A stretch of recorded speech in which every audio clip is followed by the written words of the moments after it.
Hello and good evening. You are watching Inside Foreign Affairs with Kamran Yousaf. The US-Iran war is reaching an inflection point. 2 months since the United States and Israel started bombing Iran, there are no clear winners. The temporary ceasefire is holding, but the specter of another phase of hostilities looms large. There is no war, but no peace either at the moment. Iran on Thursday via Pakistan delivered a new set of proposals to the United States in a move that rekindled the dwindling hopes for ending the catastrophic war. But President Trump has dampened those hopes, saying the new Iranian plan is not enough to make a deal. They want to make a deal, but I'm not satisfied with it, so we'll see what happens. Iran wants to make a deal because they have no military left, essentially, and they want to make a deal, but I'm not satisfied. Tehran submitted the revised plan after initial proposals were rejected by the United States. Details, however, were never made public. It is believed that initial plan only focused on addressing the issue of the Strait of Hormuz before tackling more pressing issues such as Iran's nuclear program. Iran, however, in its revised plan is said to have agreed to discuss the nuclear issue. The Wall Street Journal reports that Iran has offered to hold in-person talks in Islamabad with the United States as early as next week if Washington gives a positive response to the new proposals.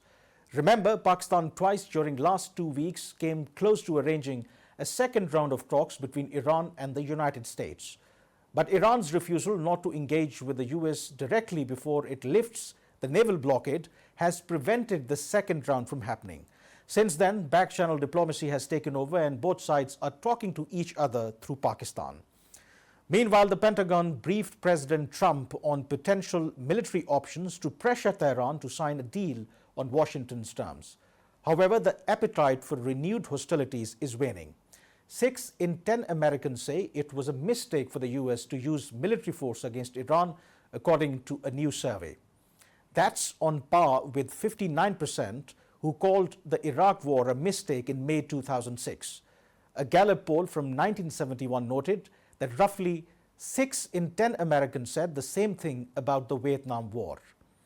Roughly 9 in 10 Democrats currently call the military action against Iran a mistake, as do 71% of independents and 19% of Republicans. There are mixed opinions on America's next step, with 48% of the public saying the US should make peace deal with Iran, even if it results in a worse deal for the US, and 46% saying that the US should push Iran for a better deal, even if that means resuming military action. On the other hand, while President Donald Trump stated Friday that war powers resolution is totally unconstitutional, his administration appears to be making an effort to comply with Congress. In a Friday letter to the House Speaker and Senate President, Trump argues that Iran war hostilities, which began with US strikes on February 28, have terminated after a ceasefire was declared. The Iran-US war has threatened traditional alliances. The Pentagon said on Friday the US will be withdrawing roughly 5,000 troops from Germany over the next year. The move, which comes after President Donald Trump lashed out German Chancellor over his criticism of the US war with Iran, would still leave more than 30,000 US troops in the country. Trump foreshadowed the cuts earlier this week after German Chancellor Friedrich Merz said the US was being humiliated by Iran. During his visit to a school in central Germany on Monday, Merz accused US officials of entering a war without a clear strategy, saying the whole affair is ill-considered, to say the least. Amid all this, the stalemate in the Strait of Hormuz continues. Iran maintains its control over the key waterway, while the US is not ready to lift the naval blockade.